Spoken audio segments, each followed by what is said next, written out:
ভাব সম্প্রসারণ। পরের অনিষ্ট চিন্তা করে যেই জন নিজের অনিষ্ট বীজ করে সে বপন। এই যে ভাব সম্প্রসারণের উত্তর এখান থেকে শুরু, এখান থেকে লিখতে হবে পরীক্ষায়। অন্যের ক্ষতি করার চিন্তা ভাবনা করলে পরিণামে নিজেরই ক্ষতি সাধিত হয়।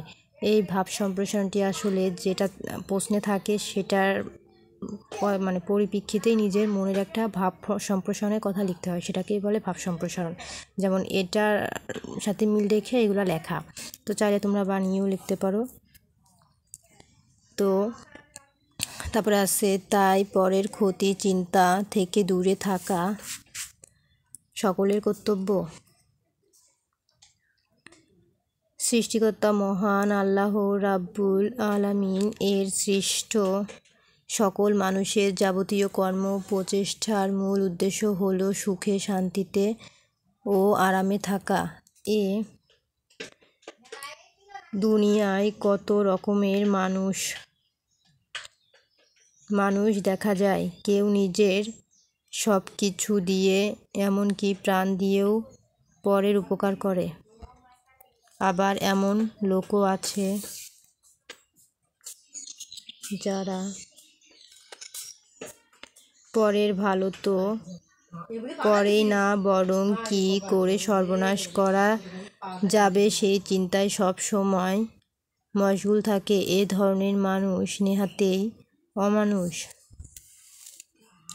তাদের অনিষ্ট আচরণে শুধু সেই নয়, সাথে ব্যক্তি ও সমাজ ক্ষতিগ্রস্ত হয়। কবিগুরু রবীন্দ্রনাথ ঠাকুরের ভাষায় এটা উক্তি দিয়ে লেখা আছে। উক্তি: যারে তুমি চিনে ফেলো সে তোমারে বাঁধিছে, যে নিচে পশ্চাতে রেখেছ যারে সে তোমার পশ্চাতে টানিছে। তারপরে উল্লেখিত উক্তিটির মূল কথা হলো, যে নিজের উপকার হবে ভেবে অন্যের ক্ষতি করার চেষ্টা চালায়, মূলত সে নিজেই তার নিজের ক্ষতি করে। পৃথিবীতে মহাপুরুষগণের জীবনী পাঠে দেখা যায় তারা সমগ্র জীবন মানুষের কল্যাণ সাধনে বিলিয়ে দিয়েছেন। মহানবী হযরত মুহাম্মদ ﷺ-এর চলার পথে এক বৃদ্ধা বিদ্বেষবশত প্রতিদিন কাঁটা বিছিয়ে রাখত। মহানবী ﷺ কাঁটার আঘাতে কষ্ট পেয়েও বৃদ্ধাকে কোনোদিন গালমন্দ করেন নি। একদিন হযরত মুহাম্মদ ﷺ তার চলার পথে কাঁটা দেখতে না পেয়ে বিস্মিত হন এবং খবর নিয়ে জানতে পারলেন যে বৃদ্ধা এই কাজ করত সে ভীষণ অসুস্থ। মহানবী হযরত মুহাম্মদ ﷺ তৎক্ষণাৎ বুড়িকে দেখার উদ্দেশ্যে বাড়িতে পৌঁছেন এবং তার সুখের জন্য সমবেদনা প্রকাশ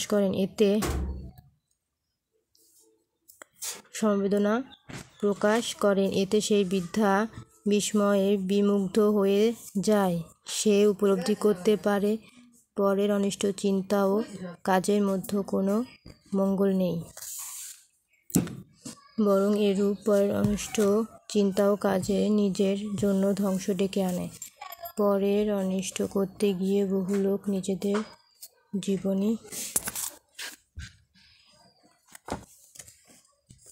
জীবনকেই ধ্বংস করেছে। এর বহু নজির ইতিহাসের পাতায় রয়েছে। এই বিচিত্র জগতে মানুষ ক্ষুদ্র স্বার্থোদ্ধারে এত অন্ধ হয়ে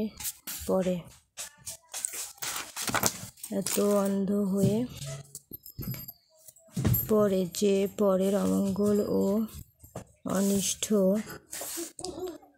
করতে গিয়ে স্বাভাবিক জ্ঞান বুদ্ধি হারিয়ে ফেলে এবং পরিণামে নিজের ধ্বংস নিজেই ডেকে আনে।